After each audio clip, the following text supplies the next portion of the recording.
तो कोई हो नहीं सकता। अब महाराज ये कथा कब सुने, कोई मुहूर्त हो? तो कहते नहीं। क्या हुआ बोले? इसके लिए मुहूर्त की कोई जरूरत नहीं। इसी कथा का मैं उदाहरण दे रहा हूं। कमल नारायण हजारी जी ने जब फोन किया, बोले महाराज कथा सुननी है। कब सुने? माघ में सुना दीजिए। हमने कहा महाराज माघ में हमारे पास समय नहीं है, हम व्यस्त रहेंगे प्रयाग में। तो इन्होंने कहा उसके पहले खरमास है। ये खरमास चल रहा है ना, जब धनु राशि पर सूर्य होते हैं तो खरमास होता है। बोले खरमास में कोई ब्याह शादी नहीं होता, कोई मंगल मुहूर्त नहीं होता, तो इसमें भागवत कैसे सुने? कहते हैं देखो, भागवत सुनने के लिए, भगवान की कथा सुनने के लिए कोई मुहूर्त नहीं होता। पहले तो यही जान लीजिए, भगवान की कथा कभी भी सुनी जा सकती है, चाहे खरमास हो, चाहे मलमास हो, चाहे 6 मास हो, कुछ भी हो, कभी भी सुनो। क्यों? बोले प्रमाण। सनकादिक कहते हैं, क्या कहते हैं? बोले दिनानाम नियमो नास्ति। आगे यही प्रसंग है, दिनानाम नियमो नास्ति। दिन का कोई नियम नहीं है, कब सुने, किस महीने में सुने। बोले तब, बोले सर्वदा श्रवणम मतम, कभी भी सुनो। भागवत कथा सुनने के लिए कोई मुहूर्त नहीं। और मैं तो कहता हूं जितना जल्दी सुनना हो उतना जल्दी सुन लो महाराज। सुंदर मुहूर्त की प्रतीक्षा नहीं करनी चाहिए भगवान की कथा में। बोले क्यों? बोले उस सुंदर मुहूर्त तक हम रहेंगे कि नहीं रहेंगे इसका कौन ठिकाना। एक महात्मा थे काशी में, कोई व्यक्ति उनके पास गया, बोले महाराज आज भी एकादशी है और कल भी एकादशी है, 2 एकादशी होती है। बोले आज भी एकादशी है और कल भी एकादशी है, तो महाराज आज वाली एकादशी रहे कि कल वाली? तो महात्मा ने कहा आज वाली रह लो। बोले आज तो अस्मार्त वाली एकादशी है, गृहस्थ वाली है, कल वैष्णवा नाम एकादशी, कल वाली रहे। तो महात्मा ने कहा आज वाली रह लो, अगर कल रहना तो कल वाली भी रह लेना, और कहीं मर गए तो कल वाली तो चलिए जाएगी, आज तो एकादशी कर लो। तो कहने का मतलब कि जीवन अनित्य है, ऐसे सत्कर्म के लिए जीवन को अनित्य मान करके चलना चाहिए। दृष्टिकोण क्या होना चाहिए? कहते हैं देखो, गृहीत इव केशेषु धर्मना मृत्युना धर्ममाचरेत्, अजरा अमरवत प्राज्ञ विद्यामर्थं च चिंतयेत्। विद्या पढ़ने जाओ तो विद्या पढ़ते समय क्या चिंतन करना चाहिए? जब विद्या पढ़ने जाए तो दृष्टिकोण क्या होना चाहिए जीवन के विषय में? तो शास्त्र कहता है कि विद्या पढ़ने वाले का दृष्टिकोण ये होना चाहिए कि हम अजर अमर हैं, हम कभी नहीं मरेंगे, तब वो विद्या पढ़ पाएगा। और जो व्यक्ति ये सोच लेगा कि एक दिन तो मरी जाएंगे तो पढ़ लिख के क्या करें, वो कहते नहीं कि गांव में लोग कहावत कहते हैं कि जो पढ़तव्यम तो मर्तव्यम, जो पढ़ेंगे तब भी मरेंगे, और न पढ़तव्यम तो मर्तव्यम, तो नहीं पढ़ेंगे तब भी मरेंगे। तो जिह्वा सांसद क्यों कर्तव्यम, ये जीव की सांसद क्यों करने जाए, ये क्यों रटे आई उड़ रले कि ये वो ये उछैब्रट तिप्तस जी सिप्तस्था, ये पढ़ने का क्या मतलब? दृष्टिकोण का भेद है।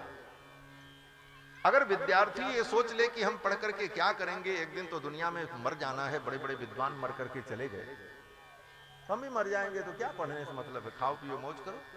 अगर ऐसा सोच लेगा वो व्यक्ति तो वो पढ़ नहीं सकता। इसलिए पढ़ने वाले विद्यार्थी को, ज्ञान प्राप्त करने वाले को ये दृष्टिकोण रखना चाहिए कि हम अजर अमर हैं, हम कभी नहीं मरेंगे। अर्थ कमाने वाले को बोले धन कमाने के लिए चलो, तो उस समय भी यही दृष्टिकोण होना चाहिए कि भाई हमको दुनिया में रहना है, बहुत दिन अभी रहना है। अगर व्यक्ति सोच ले कि एक दिन तो मर ही जाएंगे तो ये रुपया कमा के क्या करेंगे, सब तो धरा ही रह जाएगा, ऐसी भावना आ जाएगी तो धन कमाने की जो बुद्धि है वो नहीं रहेगी। तो धन कमाने वाले को, विद्या कमाने वाले व्यक्ति को ये सोचना चाहिए कि हम अजर अमर हैं, हम बहुत दिन रहेंगे इस दुनिया में, अभी हमको कहीं नहीं जाना। तब वो धन कमा पाएगा और विद्या कमा पाएगा। अजरा अमरवत प्राज्ञ विद्यामर्थम च चिंतयेत्। और जब धर्म की बात हो, दान पुण्य सत्कर्म भगवान की कथा तीर्थ, इन कर्मों को करने का समय जब आवे तो क्या सोचना चाहिए? कहते हैं गृहीत इव केशेषु मृत्युना धर्ममाचरेत्। तब ये चिंतन करना चाहिए, तब ये दृष्टिकोण हो कि मृत्यु ने आकर के पीछे से मेरे सिर को पकड़ लिया, गृहीत इव केशेषु, मृत्यु ने केस को पकड़ लिया है, कब मृत्यु हमें मार देगी इसका कोई ठिकाना नहीं है। ये सोचकर धर्ममाचरेत, धर्म का आचरण करना चाहिए। अगर यही सोच लें कि आज नहीं कल करेंगे, बोले तो जीवन ऐसे बीत जाएगा। हाँ, चली जा रही है उम्र धीरे धीरे, चली जा रही है उम्र धीरे धीरे, चली जा रही है उम्र धीरे धीरे, चली जा रही है उम्र धीरे धीरे, चली जा रही है उम्र धीरे धीरे, पल पल आठो पहर धीरे धीरे, पल पल आठो पहर धीरे धीरे, चली जा रही है उम्र धीरे धीरे, चली जा रही है उम्र धीरे धीरे, बचपन भी बीता जवानी भी बीती, बचपन भी बीता जवानी भी बीती, बचपन भी बीता जवानी भी बीती, बचपन भी बीता जवानी भी बीती, बुढ़ापे का होता असर धीरे धीरे, बुढ़ापे का होता असर धीरे धीरे, चली जा रही है उम्र धीरे धीरे, चली जा रही है उम्र धीरे धीरे, अगर चाहते हो कल्याण अपना, अगर चाहते हो कल्याण अपना, अगर चाहते हो कल्याण अपना, अगर चाहते हो कल्याण अपना, भजो राम आठो पहर धीरे धीरे, भजो राम आठो पहर धीरे धीरे, चली जा रही है उम्र धीरे धीरे, चली जा रही है उम्र धीरे धीरे, गिरे दांत तेरे हुए केस उजले, गिरे दांत तेरे हुए केस उजले, गिरे दांत तेरे हुए केस उजले, गिरे दांत तेरे हुए केस उजले, झुकी जा रही है कमर धीरे धीरे, झुकी जा रही है कमर धीरे धीरे, चली जा रही है उम्र धीरे धीरे,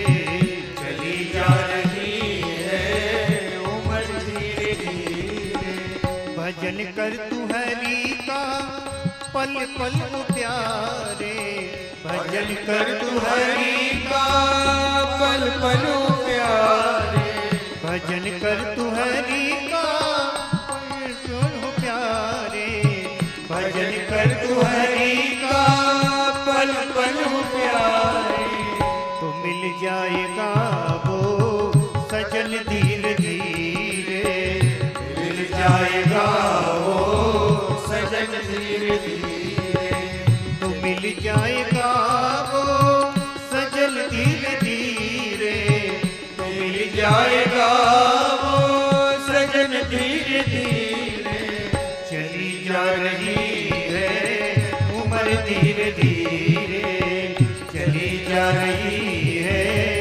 उम्र धीरे धीरे, चली जा रही है उम्र धीरे धीरे, चली जा रही है उम्र धीरे धीरे, उम्र धीरे धीरे, उम्र धीरे धीरे। भगवान की भक्ति में समय की प्रतीक्षा मत करो, बाद में करेंगे ये नहीं। भगवान की कथा के लिए, भगवान की शरण में जाने के लिए दिन और मुहूर्त की कोई जरूरत नहीं। तदेव लग्नम सुदिनम तदेव, तारा बलम चंद्र बलम तदेव, विद्या बलम दैव बलम तदेव, लक्ष्मी पते तेंग्रुगम स्मराम। भगवान लक्ष्मीपति के चरण कमल का आश्रय हम जिस दिन ले लें वही सुंदर मुहूर्त है, वही दिव्य काल है। इसी बात को गोस्वामी तुलसीदास जी महाराज कहते हैं कि राम की शरण जाय साइत सुदिन न हेरिए। राम जी की शरण में जाने के लिए साइत और सुदिन देखने की जरूरत नहीं है। राम की शरण जाए साइत सुदिन न हेरिए। विभीषण जी भगवान की शरण में आए तो उन्होंने साइत और सुदिन नहीं देखा। रात्रि के 12 बजे लंका छोड़ करके चल पड़े। उत्पपात गदा पाणि चतुर्भिः सह राक्षसैः। 4 राक्षसों को लेकर, अपने परिकरों को लेकर लंका छोड़ करके चले आए भगवान के साथ। तो भगवान की कथा सुनने के लिए कोई दिन नहीं, कोई मुहूर्त नहीं। जब संजोग बन जाए वही सुंदर मुहूर्त, वही सुंदर समय। सनकादिकों ने कथा की महिमा बताई और कथा चल रही थी। तब तक कथा के मध्य में भक्ति महारानी आ गई। कहां? बोले हरिद्वार में। वृंदावन में जो भक्ति महारानी नारद जी को मिली थी, ज्ञान वैराग्य जिनके पुत्र, वो अपने पुत्र ज्ञान वैराग्य को लेकर के भक्ति महारानी वहां कथा में पहुंच गई। सूत जी महाराज कहते हैं कि भक्ति सुतौ तौ तरुणौ गृहीत्वा प्रेमैक रूपा सहसा विरासी। भक्ति के पुत्र ज्ञान वैराग्य जो थे वो दोनों जवान हो गए। जो बूढ़े थे वो स्वस्थ हो गए। भक्ति सुतौ तौ तरुणौ, वो तरुण हो गए। और भक्ति महारानी उनको लेकर के कहां आई? बोले कथा में। कथा में जब भक्ति महारानी पहुंची तो भक्ति महारानी कुछ गुनगुना रही थी। क्या गुनगुना रही थी? कि श्री कृष्ण गोविंद हरे मुरारे नाथेति नामानि मुहुर्वदन्ति। श्री कृष्ण गोविंद हरे मुरारे, हे नाथ नारायण वासुदेव, यही कीर्तन करती हुई भक्ति महारानी आ गई। श्री कृष्ण गोविंद हरे मुरारे, हे नाथ नारायण वासुदेव। श्री कृष्ण गोविंद हरे मुरारे, हे नाथ नारायण वासुदेव। श्री कृष्ण गोविंद हरे मुरारे,